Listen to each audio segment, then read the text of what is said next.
All right, I think you are good to go. All right, thank you, Holly, for always getting us set up on the live stream for those who need to watch it later. I'm Kim Bergey with Raven, and we are this is our third? I think it's our third Raven-wide PAC meeting for this school year. We've got another one or two more to go. So I just want to welcome everybody and let you know that even if you don't get a chance to be here with us in person and you're watching this after the fact and you have comments or ideas or things that you'd like to share, just please reach out to your local office and they're happy to take care of that for you and get it shared with the appropriate people that can help you. So my background looks a little different today because I am in the Fairbanks district office and I'm in an empty office. So it's a little boring in the background there, but that's okay.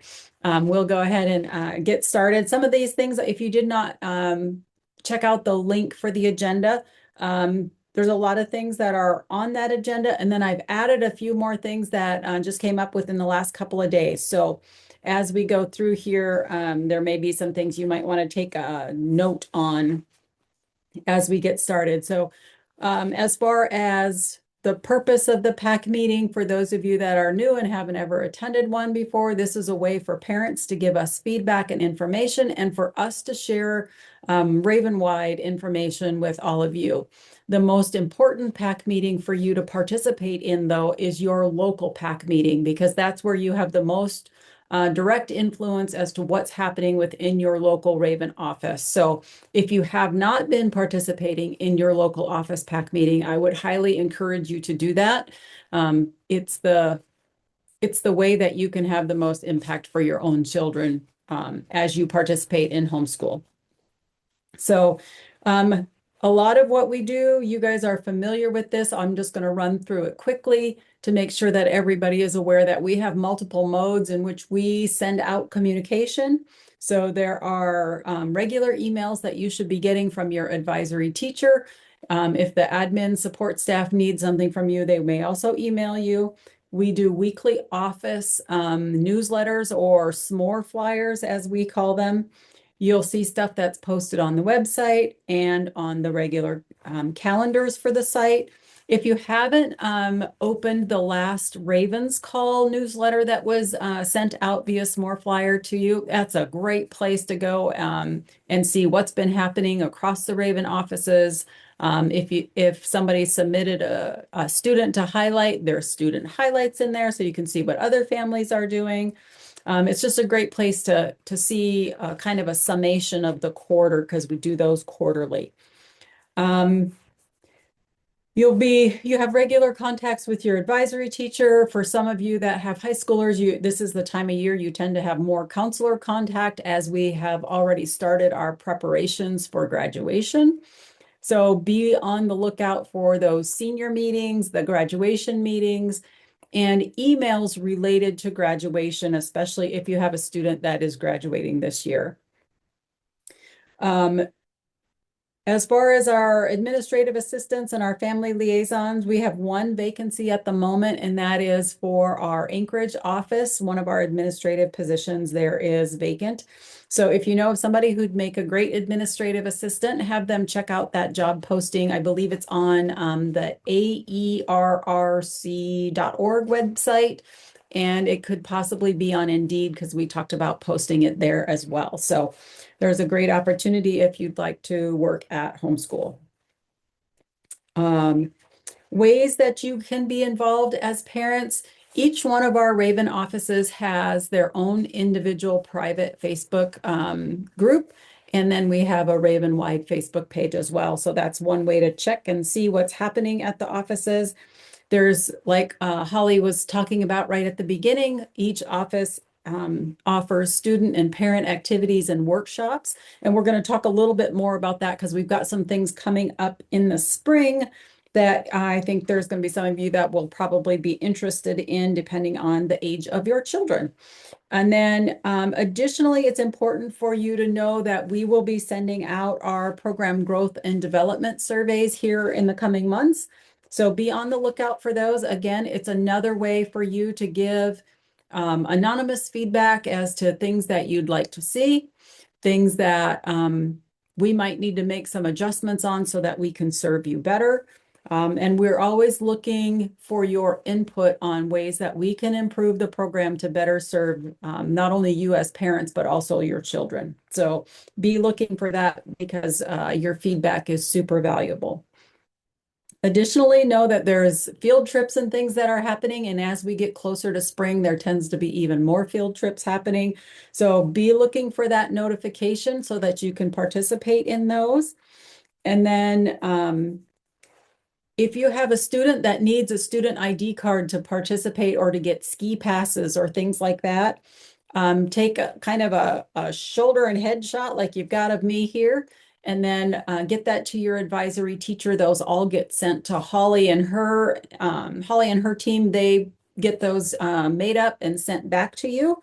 So if you need those, don't hesitate to ask for them because we can get them for you. Additionally, if you are a Fred Meyer shopper, just know that we participate in the Fred Meyer Community Rewards Program. Most of our offices have either had a book fair or they're in the process of having a book fair. And that's another way that you can get resources and be able to help give back because a portion of those sales comes back to us so that we can add to our student activity account so we can do more activities, more field trips, those kinds of things. Additionally, if you're shopping for arts and crafts things and stuff like that, or Barnes and Noble, and there's some other places, I don't have a complete list in my head, but there are places where you as parent teachers can get discounts. It's usually around 10% or so if you have your parent teacher card. If you have misplaced or you have lost your parent teacher card, just reach out to your advisory teacher. They can get you a replacement one and then you'll have that. And then for those of you that were asking about senior swag, the school store now has all of the senior logo stuff put up there for class of 2026. So you can access that for your seniors if you want to get some special things for them. The next piece I want to talk about is student recognition because student recognition is super important. And I want to share with you all the ways that we have opportunities for you to share the great work that you're doing with your students and that your students are doing. And that is the Ravens Call. If you send in a photo and a little brief description, then we're happy to publish that in Ravens Call and highlight what your student has been doing. Additionally, the school board makes requests of us to give recommendations to them for student recognition. So be looking for that, and you can send those in anytime, and then we just post them for the next available board meeting. And as always, we know that students do great projects, they do great artwork, and if you'd like to showcase that work in your local office, we are always happy to do that as well. And then for those of you parents that have seniors or juniors that are graduating early this year, please know the Raven Scholarship, if it hasn't already been sent out, it will be sent out, and we'll send some reminders, and it is due back to us April 1st. The important part of that is the little letter, an essay, and we want to make sure that students take the time to do that and to do it well because they can also then use it for other scholarship applications. And it's important that they have somebody to help them proofread, somebody to read for grammar and all of that kind of stuff, because if a lot of places are using AI detectors, so we want to make sure it's student original work so it doesn't get caught in an AI detector as it's being reviewed for whichever scholarship program you might be submitting it for. So just be mindful of that. If as parents you need another set of eyes, your advisory teachers are more than happy to accommodate that request as well. That's part of what they enjoy doing. It also helps them to share things that your student might be interested that they might not know about. A couple of grant updates. The Rising Up grant is done. I have submitted final reports for that, so we have no more grant funds in that arena. This year, we are finishing up the math and computer science grant. So we've been doing some workshops, and we've got some resources and things that we've been sharing out with families. For those of you using IXL and Moby Max, just know that the grant covered a portion of that. Additionally, new this year, we've got some literacy and reading grants. And so one of the things that you'll notice in the activities at each one of the offices is that they're now offering some literacy activities. And those literacy activities are being specifically funded by the literacy grant that we received. It's important for families to understand that those activities are meant to involve the whole family, and that there are take homes with that. So things that you can take home that you can continue to use as your children are learning to read, or they're improving their reading skills, or they're building their vocabulary. Because one of the things that we have noticed in our work with families over the last couple of years, and probably this year more so than most, is that some of our students are struggling with the academic vocabulary. We did some math activities, and that was one of the things that we noticed, that they weren't fully understanding the academic vocabulary that's in the math story problems and things like that. So we're trying to build these activities on areas where we know that students typically struggle, or that families typically have a hard time teaching as part of their own instruction. So if you have questions about that, you're welcome to please call the office. Watch for those notifications to go out, and be sure to sign up when it's time for those activities. It's a great way for our kids to get to connect with each other. It's a great way for older siblings to learn how to teach younger siblings. It's a great way for parents to get more resources for their children in the home setting. Under student achievement in here, I have left some resources for you. Under the student learning resources, I've left that connection in there for AK Learns. There's a lot of activities on there that are fun for students to do.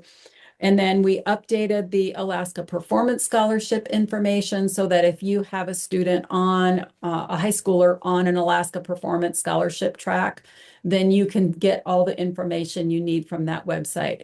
More importantly, if you have an 8th grader this year and they're going to be going into high school next year, you'll probably want to make a little time to sit down and go through that Alaska Performance scholarship information with your 8th grader, because it will help to prepare them as they get ready to develop and build that individual learning plan for next school year as a 9th grader.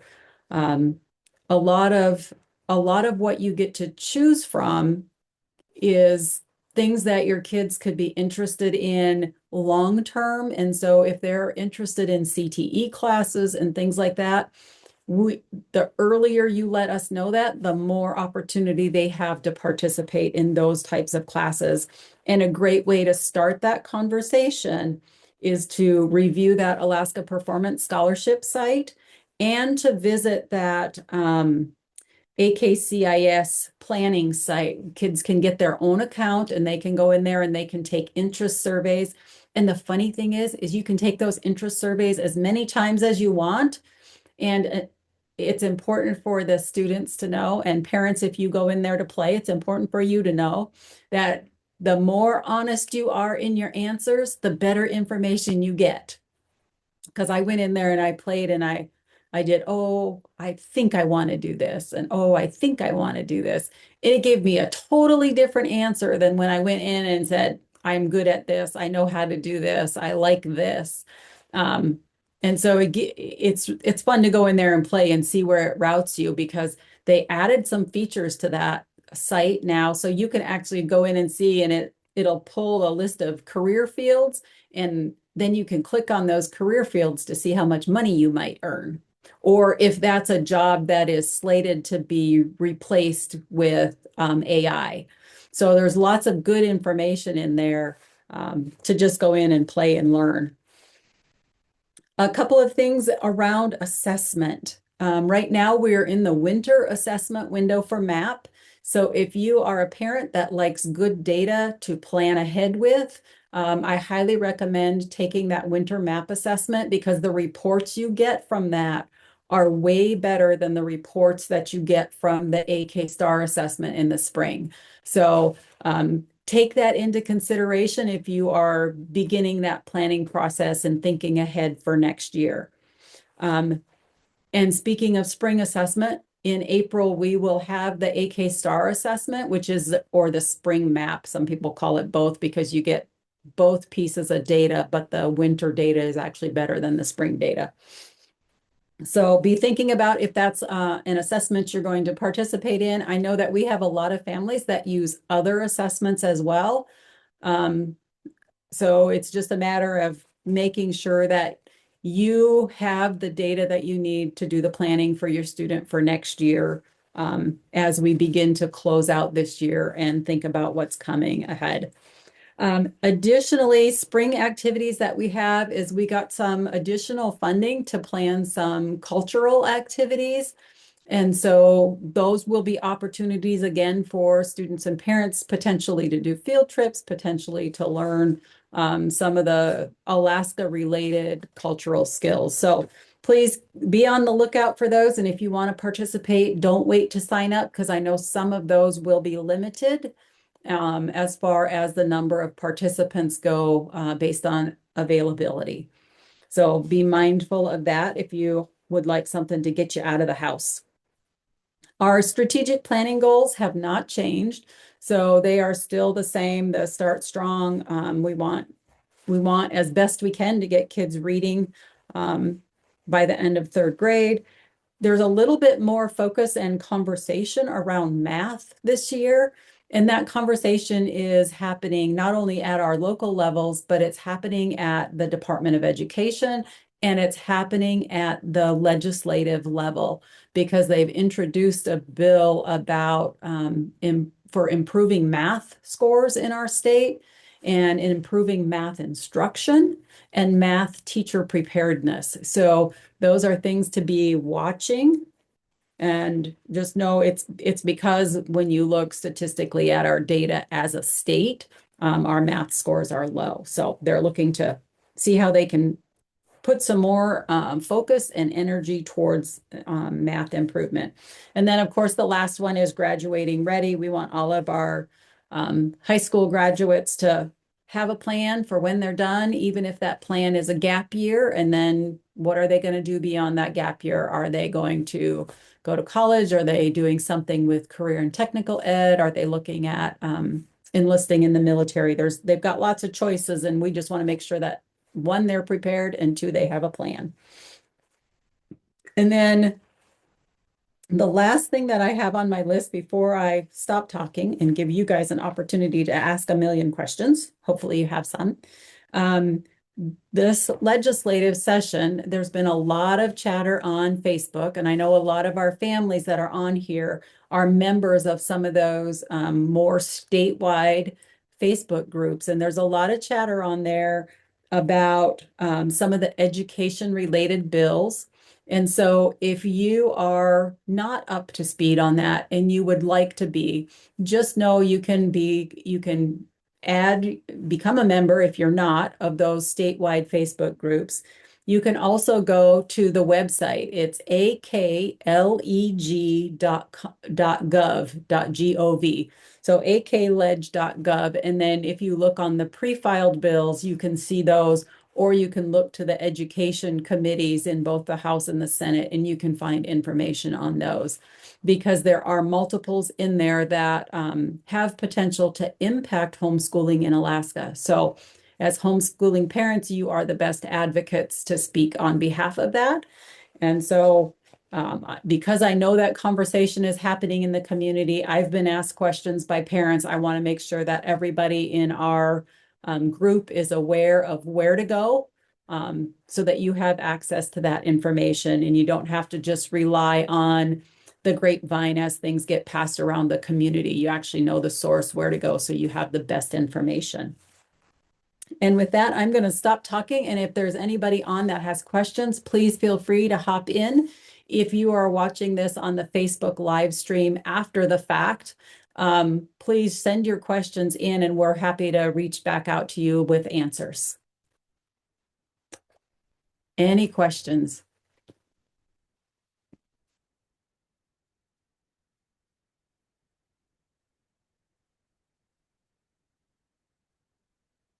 And if you don't want to come on the mic and ask a question, you can put it in the chat.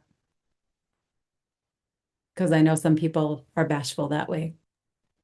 I just have like a kind of generic question about the like ID cards because I just got one for my son, but I haven't like used it for anything, and I like want to get him into like, sports and stuff. What do the ID cards exactly do? Sometimes our students to participate in, like I don't know which office you're located with, but I can give you an example from the Anchorage office. That's where Um, I'm at.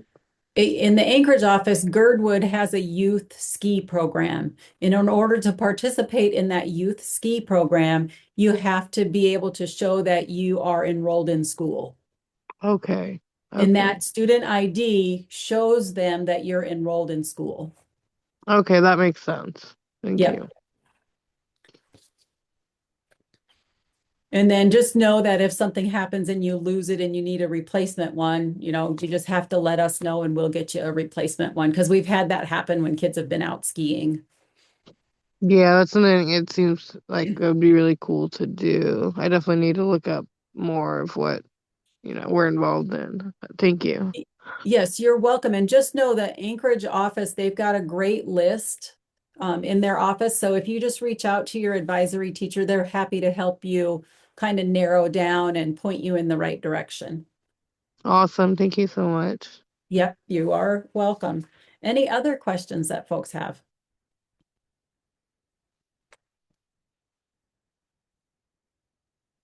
Any of the staff have questions?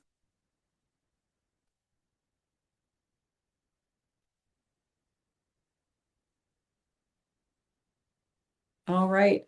If there aren't any more questions, then I just want to reiterate because this meeting is always pretty quick. And so the really important things coming up this spring are the spring activities for all of the families and graduation. So we have the potential to have more graduating seniors this year than we ever have had in years past. And so it's going to be really important for the families of those that are graduating to make sure that their information and everything is submitted in a timely manner so that we can make sure we have everything completed on our side for graduation. One of the questions that we're having to start asking this year and it's not for all of the offices, it's for some of the larger offices, is how many people you are estimating are going to attend graduation. Because we're getting to the point where and this is super exciting for me, but we're getting to the point where we're at like max capacity for some of our venues. And so we don't want to limit who's participating. But if we wind up with our venue being too small, then we might have to resort to tickets for this year until we find a bigger venue for next year because we try to get those venues a year in advance. So please keep that in mind if you have seniors and you've got a large family coming for graduation. We would love to know how many so we can make sure that we have the correct amount of seating for everyone.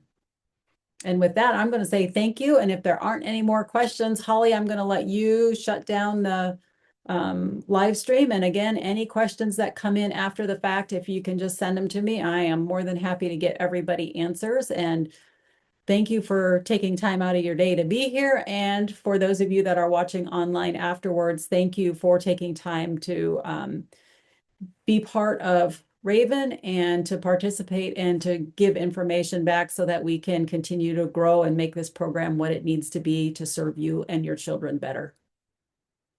Have a great day, everyone.